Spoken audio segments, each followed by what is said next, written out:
Little talk, little truth, little kindness. Yeah, call your therapist. It's alright, you'll be fine. We're Max and Justin, Max is a therapist, and Justin has opinions. and together we unpack relationships, trauma, family. And everything people think they understand, but usually don't.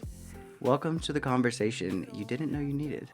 Well, we are here for episode 5 of the Call Your Therapist podcast, which has been one of my new favorite things to do in my entire life. We had mentioned in episode 4 that there was a lot more to talk about with that content, but going right back into it feels heavy. And so we're going to talk about something else today, but we will be circling back to the things that make it hard to re-engage relationship after separation or divorce. Deal? Deal. Let's do it. Today, I wanted to tell a story, and then I was going to talk about it with you, Okay. just from Story my professional work. This one has been something that actually this experience sort of impacted and changed not only my personal life, but the way I actually do therapy in general. And it's just been on my mind now for, almost 7 years. Don't give away your secrets. Don't worry, I will not give away all my secrets, but I am going to explain something and then I want to talk about it because I actually think it has to do with everything that we've talked about so far on the podcast. But a long time ago, it was about 7 years ago, I was working with these 2 teenage girls, and they had lost a parent in something that was really difficult. And not going into a ton of detail about their experience, their father had passed away in a car accident. And I met them sort of sporadically. They didn't actually live in this state. And so the meetings that I got to have with them were somewhat few and far between. But one of the things that became noticeable kind of right off the bat, they were kind of like the most well-behaved teenage women I'd ever been around. Like a 13 and a 16-year-old girl aren't exactly known for their excellence in how they treat people. Stereotype, I know. But anybody in that age range kind of has a bad rap. And So their candor was kind of unique. yeah, their candor, their ability to talk about what they were experiencing, their honesty, their care for each other, the kindness in which they talked about their friends, their family, their mom. It was just like, it was almost kind of bluntly obvious how different they were based on how kind they were. Yeah. Even in the midst of having experienced something tragic and traumatic and very overwhelming, because, by trade, I'm a trauma specialist. And so a lot of what I'm doing day in and day out is working with some pretty heavy stuff. And so my assumption, or what I'd even gotten used to that early on in my career, was actually that people were just going to bring heavy stuff and behave in really intense ways. Did you mention their behavior to them? Like, did you ever bring that up? So I think it was like the 5th or 6th time that we met, because we'd have longer sessions based on the fact that they would be coming from out of town. Yeah. And so we would meet for 3 or 4 hours at a time. And it was like the 5th or 6th session. And I just ended up asking them like, hey, so I don't know if you guys realize this, but y'all are so uniquely good at being human. And I said it something like that. I can't remember exactly how I said it because it's been 7 years, but something like that. And they kind of laughed and, wrote it off a little bit, like, oh my gosh, thank you. But like, no, we're just sisters. Mm-hmm. And it's like, no, I've met a lot of sibling pairs. I've met a lot of family dynamic. Like, I've interacted with this a lot by then in my career. And this is unique. Like, I'm curious why you think this is the case. Like, why are you two the way you are? And they kind of sat there and looked at each other. And I felt like they were communicating telepathically for a second. They weren't twins. But I was like, they seemed to be having a conversation. They were not twins. Thank you. So they didn't have natural I was like, they were twins? telepathy or whatever. So they that works were in the reading each twinning other's world. minds. They are not twins. Not twins. Okay. Reading each other's minds. And then the older sister was like, I've never been asked that, but I think it's because of our mom. Okay, wild. Like, what about their mom? What about your mom? And immediately both of them were like, oh, it's because she's patient. It's because she's patient. That, piqued my curiosity. One, I had never heard a teenager say that about a parent before, that their parent was patient. Yeah. And I definitely had never heard the idea that was a reason behind excellence at being a human, right? I hadn't come across really anything around patience other than it was a virtue that you hypothetically should have. And so I started to ask them some questions. And so they went into it and they were like, okay, we'll give you an example. Like the other day, we were supposed to get our laundry done and both of us hadn't done it. It's like, oh, you do your own laundry too? And they're like, yeah. So anyways, we do our own laundry. We were supposed to get it done. Both of us had our laundry baskets in our room. And our mom came in because we were talking and she was like, hey, I noticed the laundry hasn't been done. Can you help me understand, why you haven't gotten to it yet? Because you were supposed to get it in this morning so that I could finish some stuff up and, help me understand. And then they pointed out how different that was from when they go over to friends' houses. And they gave all these examples of like a mom being like, why hasn't this been done yet? And why aren't you doing what you're supposed to be doing? Your room's not clean and you left dishes in the sink and what's wrong with you? You guys are just lazy. You never do anything. I'm always picking up after you. It went on and on. And they were laughing and like More chaotic. It was just hilarious how they were humorous. describing it. Yeah. It's humorous because that's the norm, right? If we really think about it, not just for moms, but parents in general, the norm is to be impatient, frustrated, easily overwhelmed, very quickly overstimulated. These girls were just talking about their mom as if she was some kind of like angelic being at first. But what they described was actually very simple. And they gave me example after example after example of like, this is how our mom is. Yeah. And the more they explained it, I never had felt that yet in my professional experience, but I literally felt worse and worse and worse and worse as I was sitting there. The more that you talked to them and the more I they shared heard their that with you. stories about their mom, because I was sitting there and I had at that point, gosh, Audrey would have been 4. Yeah, 4. Nailed it. I'm so good at Math, guys. Yeah. So she would have been 4. Declan was 2.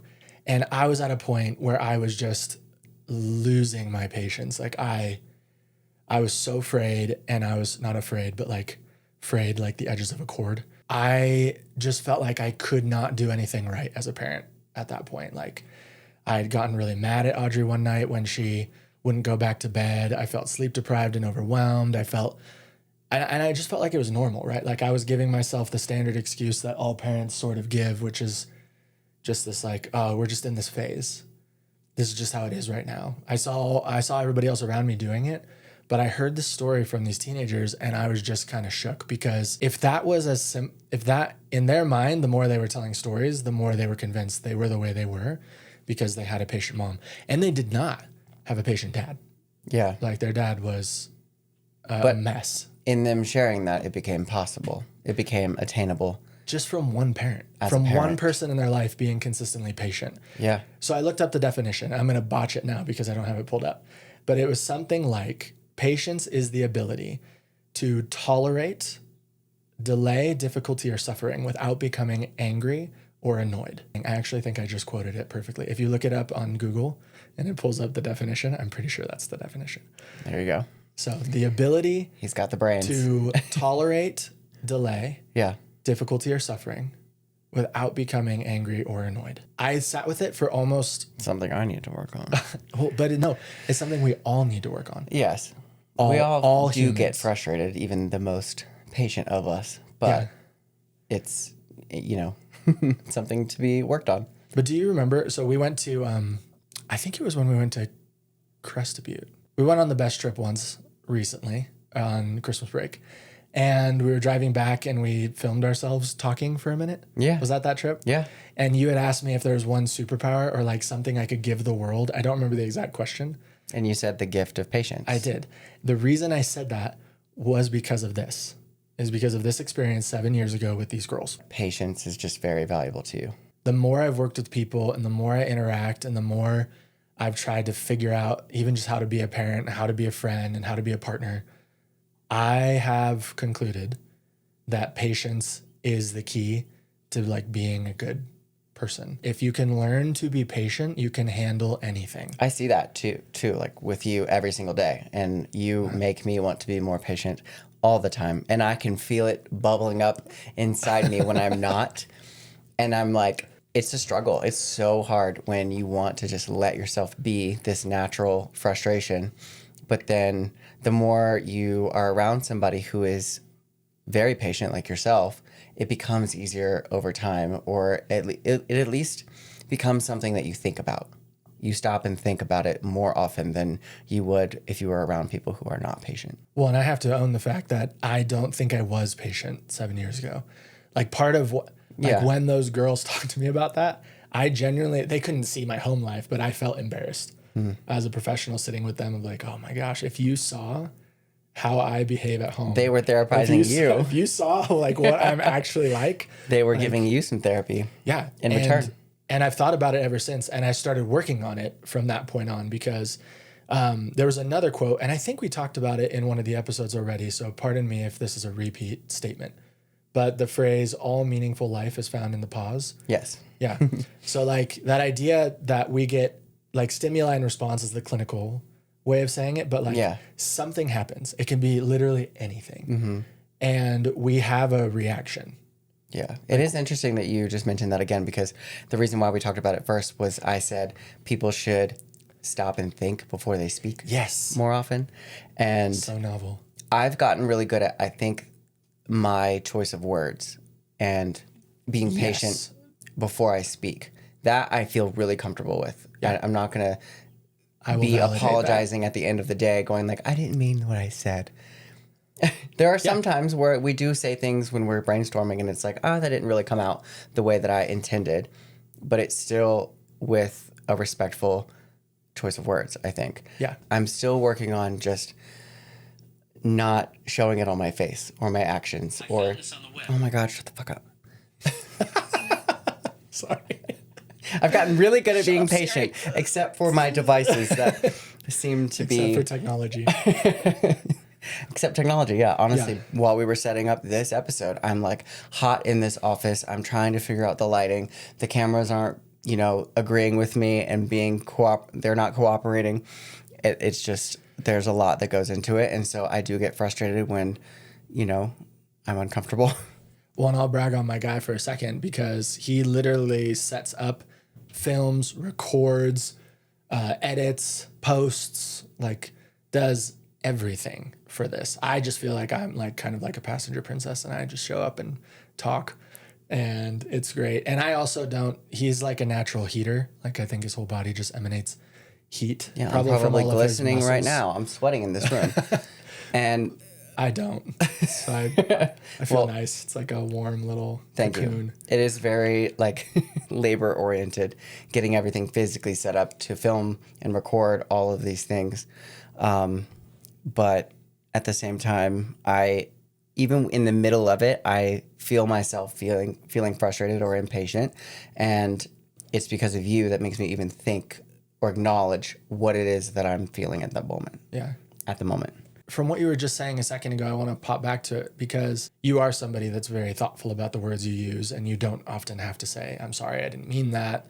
And I think I'm more the type of person that I actually kind of try on my words like I'm trying on clothes and it takes a minute to figure out the right choice. And I try to be as thoughtful as possible, but verbal processing is rough because a lot of things that I think in my head don't actually make sense until I say them out loud. Yeah. And that's when they start to click and I realize, oh my gosh, what I was thinking was weird and random. And but so many of us haven't learned, we haven't even gotten the opportunity to develop the skill of patience because it's not really rewarded these days. Like speed and efficiency and intensity seem to be way more rewarded than patience, thoughtfulness, and care. I like how you said trying on words because you have had a 10 plus year relationship.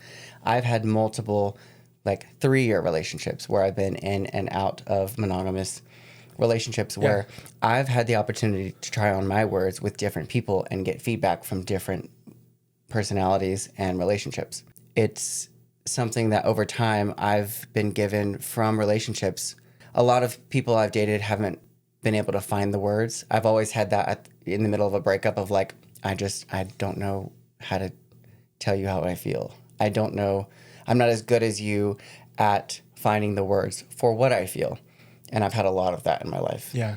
So I've been able to experiment, I guess, with different language in relationship and connection with people where I'm really comfortable with words and thinking before I decide what to say and applying them to how I feel and keeping the door open for what the other person might feel.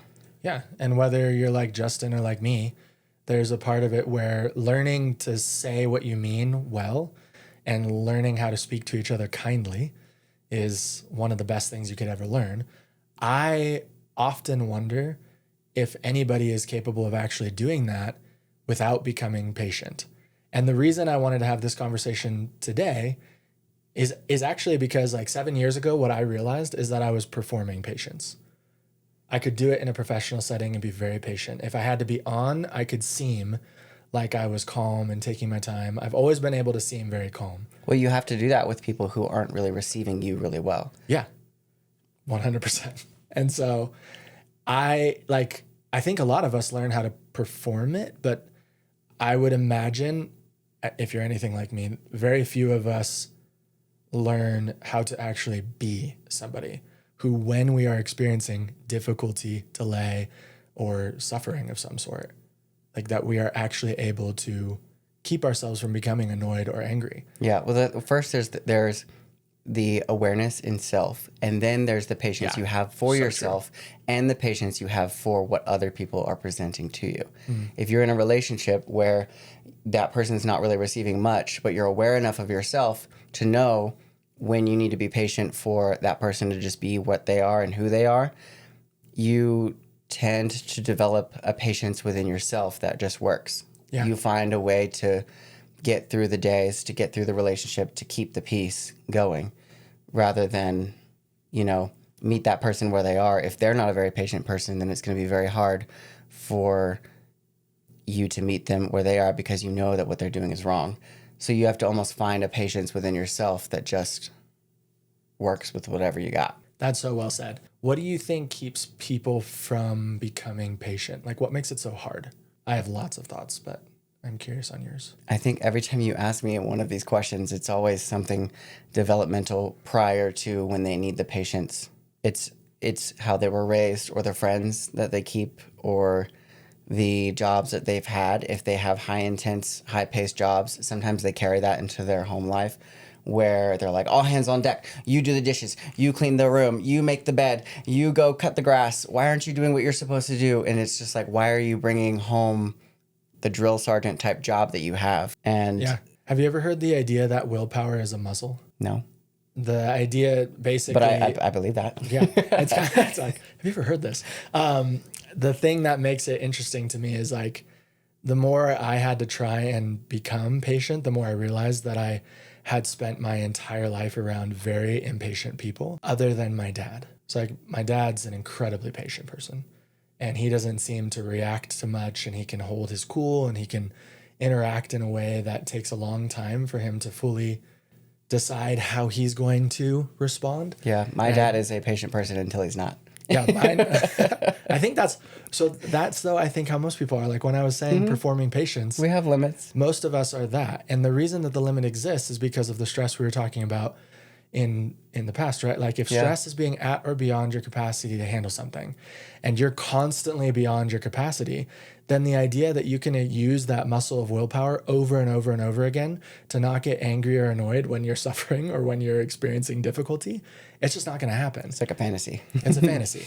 So it's like You have to practice using that muscle. Yes. basically. And the more we use the muscle, the more it grows, but you can't use a muscle indefinitely. But the other person that, like, if you're in partnership with somebody in a marriage or a relationship, the other person has to be willing to come to you and say, hey, the way that you went off, or when you went over your edge, this is how it made me feel. Yeah. And you have to have a conversation about it in order to work through it together. That's the only way it improves. Yes. It's funny you mentioned that. I literally was having a conversation with my daughter earlier today where we were just talking about how it is necessary to talk about what's bothering you. And she was of the opinion that this is a falsehood. And Oh yeah, she likes to just, we do not need to do that. you see it brewing inside of her, and it's on her face, and she looks very unhappy and has not yet developed finding the words. Yeah, and there's Quite. so many times where the irritability is there because she's 11, and it's so much more obvious in tiny humans than it is in adults. Though my theory is that adults are just big tiny humans in Yeah. bigger bodies, and they behave exactly the same way. But with your daughter, you can tell that she doesn't want it to impact another person. So it's almost like she doubles down on the frustration of like, I'm upset, I'm angry, I'm not happy with what's going on, and I don't want to upset you. Yes. So and it compounds it, right? And it's like she's using so much willpower to try and hold it together that eventually it seeps out the cracks and explodes out the top. You know, like I think we're all like that. Like even for me recently, I'm feeling my patience is kind of being tested because there's just so many new things. Not just that we're doing, but in life and changes to my practice and changes to friendship and changes to just how I'm perceived in the world of Colorado Springs and the world in general. And it's funny because I notice how quickly, even though I've learned a lot of what it looks like to be patient, how quickly I'm impatient with myself. Yeah. Well, I mean, speaking of your reputation around the local scene, that is one display of your patience, because I have believed in you since we met, and the things that I've heard and been told of like that you might be perceived a certain way because of a relationship you were in and the way that that ended, it just doesn't feel like who you are. And I knew that us continuing to be who we are would change those minds over time. Yeah. And time is something that time marries patience, right? Like you have to give yourself time, otherwise you don't have patience. And now, since we've put out this podcast, you've had people reach out to you and say, we were wrong. Yeah. We are so sorry. This is not who we think that you are. It's just really cool for you to get those little nuggets around town of just like people who realize they assumed the worst out of a situation that wasn't meant for other ears. It meant the world when you said that at first, when we were first dating, just that idea of, gosh, you just said it so good again, but people will come to see who you really are over time. Yeah. Just by you being you. People hear one thing and then they run with it. It's like on social media, I always have to add like one little nugget of that in every episode. But on social media, people see one article that hits them in some kind of like way that they think that that's the entire story. Yeah. And they hear something about their friend across town who went through a really bad breakup. Then they end up choosing a side before they even talk to those people. And I don't know why we pick sides, but it shows that those people also are not probably patient people to be willing to understand or have conversations. Well, and even when you had first told me that, right, that was back in, gosh, like October, and it just feels like it's already taken a lot of patience to just sit with and wait and continue to show up as myself and ourselves and just see what happens. The more I live life, the more I get to know people, the more I have this kind of career, the more I'm convinced that if we can learn to be patient, to really slow down and calm down, you can handle almost anything. We can handle difficult conversations, difficult emotions, difficult experience and feelings. We can talk to people about hard things. It's just life becomes more livable if we can be patient. I think in order to be patient, you have to also be someone who has used the other muscles of care and love and affection and understanding. Yeah, it's like it's a muscle within a group. Yeah, because for people to be patient with one another, they need to care about the other person. Yeah. They need to have some sort of concern and compassion for what they're being patient about. Dang, yeah, that's so good, because there's no reason to do it without anger or annoyance unless you're thinking about the impact it has on other people. And that's why with kids, they've yet to develop, care for others yet. They don't know how to care yet. They don't know in what it's still ways growing. They're going to care for other people. They don't know what kind of best friend they're going to be to their bestie. They don't know what kind of person they're going to be when they have a crush on someone yet. So to tell a child to be patient before they've learned to care and love is sort of backwards. Yeah. You can learn them both simultaneously, I think, because as you're caring and loving, you're also learning patience. Yeah. And I like that you're calling it learning too, because like learning any other virtue, like these things develop over time, but they don't develop without practice or Some people, intentionality. when they cross that threshold of adulthood, though, they don't become adults that are willing to continue learning in life. They think, I'm an adult now, I'm a grown up. Don't tell me what to do. Don't tell me how to be. But then it ends up backfiring when they act that way in relationships and in their career and in their families and friendships because they stopped being willing to learn. Yeah. No, it's so true. It makes me sad sometimes because I try so hard in like couples work that I do where trying to help somebody slow down and be patient, even just asking people to do that or trying to teach it brings up so quickly whether or not there is actual care or love or interest in maintaining the well-being of another person, because I didn't even realize what I was doing until you were just explaining it, honestly. But there's so often where I use the idea of being patient to evaluate whether or not somebody loves somebody. I am so glad that you're not the kind of therapist that's like, count to 10. 1, 2, breathe in between each number. 3, 4. I'm so glad that you're not like, here's an exercise that I'm going to give you to work on, which I'm sure you do give people homework, but it's more intentional and meaningful assignments of like, when you're talking to this person, here's what you should do. Yes. Not here's the worksheet to... So there's ways to breathe that help you calm down. Just do yoga. You'll be fine. Just do yoga. That's the truth, though. I Actually, love hot yoga. yoga is the hardest thing in the world. But Justin like loves some it. people just go to yoga to sweat, and that's fine. But then there's also ways, if you do open up your mind to the willingness to learn and carry it with you, Yeah. when you apply the patience that you feel when you're in a yoga practice to every day, you're like, oh, all of this is intertwined. Who you are when you wake up, to when you greet your partner in the morning, to when you go to work, when you come home, the way that you interact with people is very important. And all of it is testing your patience. So you can't just lash out at people and go like, you're on my last nerve. I've lost my patience. Telling people that is great, but Yeah. Needed sometimes. But you're not wrong. as And you ebb and flow, like you're testing your patience. yeah, it makes me wonder, like so many people, we've been taught to keep asking ourselves, like, how do we feel about that? And where are we at in life? And what do we need? And all that wonderful stuff that's self-introspective. But This is a weird example, but I've started getting in my car, letting my engine run for like 30 seconds before I'm like pumping into drive, go to where I need to go. I used to do that. Like as I was hitting the button, I was taking my foot off the brake and putting it in drive and going. And then I'd put on my song, and then I would put in my GPS as I'm driving. Then I'd be the person that would put their seatbelt on as they're like at the third stop sign in the neighborhood. And I just finally one day was like, why do I do this?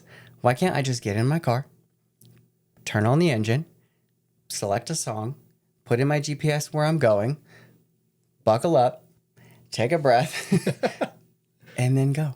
yeah, you can. It makes the drive so much more enjoyable. Yeah, there's patience in the small stuff, and there's patience in the really hard, difficult things that we navigate through life and relationships. Have I told you what I ask myself at the beginning of the day and at the end of the day? Does that ring a bell? No. I'm like, have we talked about this? This feels very important. I'm surprised I haven't mentioned this, but basically every morning, it's typically when I get in my car, either after the gym or like when I'm about to be going to the office. Yeah. And the question that started years and years and years ago, around the same time I was trying to deal with this patience issue, was what sort of man do I want to be today? And I think through it. And I'll sometimes think through it on my drive. I almost always talk these things out loud too. So if you ever saw me, That's in kind the of a car- heavy question for some people. Like, But it's like my it's- day will depend on Well, it's more like who I am depends on who how do I spend my day. Yeah, and who do I want to be today? Because we just end up living. And there's so many times where I would live through a day and I would just react to everything all day long. When I actually remind myself, like, I actually want to be someone who's patient.